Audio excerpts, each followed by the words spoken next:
Hi everyone, this is Kia. I wanted to shoot a quick video and share a story with everyone. It is my story of the last time that I was in an economic disruption. And I thought I'd share that over video rather than an email. It's a little bit long and I wanted to make sure that I got some of the details in because I think it's important. Um, right now as we're facing another economic disruption and all kinds of other things going on. Um, I wanted to tell everyone that you're going to get through it. We got through it, and obviously here we are. And so I hope this encourages you. So I'm sure all of you can remember the last time we had this type of not a shutdown, but a recession was in 2008. Back then, I was running a print shop with my husband, and we had design services, and we also had retail printing.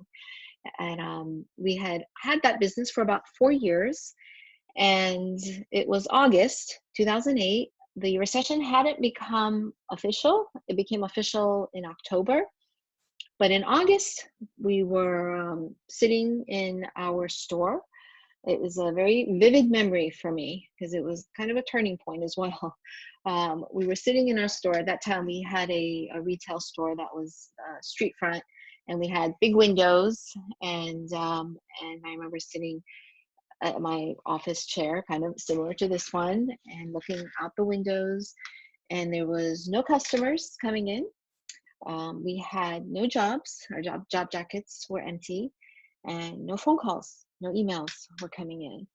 And I remember the only thing that day, that August afternoon, was a fly that was bouncing up and down on the window, and he was trying desperately to get out. So we were the picture of bleak, and I felt a little paralyzed. I was looking for work, wasn't sure how we were going to pay our bills. And my husband, God bless him, he said, we can't just sit here and do nothing. We have to do something. We had actually printed 10,000 postcards about a few months beforehand, but we were too broke to buy a list or even mail them out, buy the postage for it to mail them out. So they were just sitting in the corner of our store collecting dust. And he said, we need to mail these out or go hand them out, do something. You can't just sit around and sulk and wonder what's going to happen next. So that's what I did. We decided we were going to just Google some addresses for attorneys and accountants. They were the professions at that time that we felt still needed printing. They were doing business cards, and they were doing letterheads, and they were still in business. So we Googled about 100 names and addresses and stuck them on the postcards and mailed them out. About 50 of them came back. But out of the 50 that did get delivered, I had one phone call, and that happened to be Ben Glass. And Ben Glass is an attorney, as most of you probably already know. And he had his practice for a while, and he had recently, about 4 or 5 years prior to that, started a marketing consulting business, a membership business, where he was helping other attorneys learn how to market their practice and have successful practices. So I thought, jackpot, this is exactly what I was looking for. And so what I did is I made a list of all our products and services and all the prices, and I reduced the prices as much as I could. I mean, just like slash those prices. And I went and I met with him, and he looked at what I had. He looked at my prices, and then he looked at me and he said, "Why are your prices so low?" As if surely something must be wrong with you. And so then he got my whole sob story about how business was terrible. I was looking for a job. Nothing was coming in. And Ben, being the kind of person that he is, took pity on me, and he said, you're doing it all wrong, and here's what you need to do. And he gave me a whole bunch of materials, books, and um, videos. He invited me to his conference, and he said, slashing your prices is not the way to market your business. Here's what you need to do. I took the information, tore through it. It wasn't just about how to market. It was about how to think about your business, how to think about your life, how to run a successful business. and all kinds of other things that I did not know I needed, but I realized that I needed it. And that was in 2008, and here we are in 2020, and things are, things are, not obviously there's kind of precarious now, but our business has grown, and I have a marketing design agency now that I love. I have amazing clients that I love, and I love what I do. So one postcard turned things around for us, and here we are today. But it wasn't just the postcard. So yes, we were in a time that was, it was an economic recession, and a lot of printers, a lot of businesses went down, um, but we didn't. And here's what I want to tell you about that. And here's the point that I want to make, that I hope you take to heart, that it encourages you, is that when I got that information from them and I read it, what it did is it changed my mind. It changed how I thought. It changed my focus from, oh my goodness, woe is me, what's going to happen, to we're going to get through this, and here's what we're going to focus on.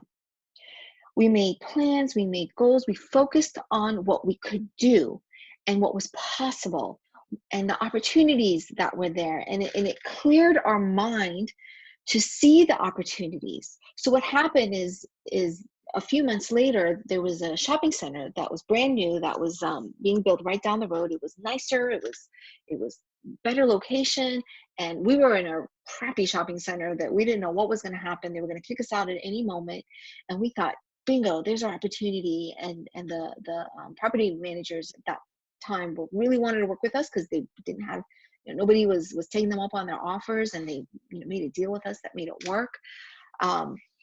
Another thing that we did is, once we started to learn how to run our business, there were so many ideas that we had. My husband and I would meet once a week at 6 a.m. We'd meet at Panera, have some coffee, and map it out, plan it out, hold each other accountable on, here's what he was going to do, here's what I was going to do. Our whole outlook just changed. And in about a year after that, we moved into a nicer location. We started implementing marketing. That recession lasted about 18 months, but during that time, we turned that business around, and it was amazing. And it was because we thought differently. We surrounded ourselves with positive messages.